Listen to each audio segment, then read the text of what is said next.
Hello guys. ദാച്ചുവിനെ വൈകുന്നേരം എല്ലാ ദിവസങ്ങളിലും ഞങ്ങൾ എന്ത് ചെയ്യായിരുന്നു, നടത്താൻ പഠിപ്പിക്കുമായിരുന്നു. ആദ്യത്തെ ദിവസമൊക്കെ ദാച്ചുക്ക് നടക്കാൻ ഭയങ്കര ബുദ്ധിമുട്ടായിരുന്നു. കല്ല് പൊടിമണ്ണിൻ്റെ ഇടയിൽ കൂടെ ഒക്കെ കാലുമ്മ പൊടിയൊക്കെ കുത്തിയിട്ട് മണ്ണും കുത്തിയിട്ടൊക്കെ ആയിട്ട് ഭയങ്കര ബുദ്ധിമുട്ടായിരുന്നു. പിന്നെ പിന്നെ പിന്നെ മൂത്താൾക്ക് അതിലൊരു ഇൻട്രസ്റ്റ് തോന്നിയോണ്ട് എന്നും ഞങ്ങൾ നടക്കാൻ പോവായിരുന്നു. പതുക്കെ പതുക്കെ പതുക്കെ ദാച്ചു നടക്കാൻ ഇങ്ങനെ തുടങ്ങി. ഒറ്റയ്ക്ക് നടക്കാൻ തുടങ്ങി.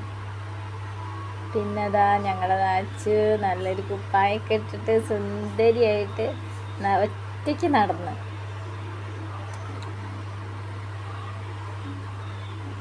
ഇഷ്ടപ്പെട്ടാൽ ലൈക്ക് ചെയ്യാൻ മറക്കല്ലേ, ഷെയർ ചെയ്യണേ.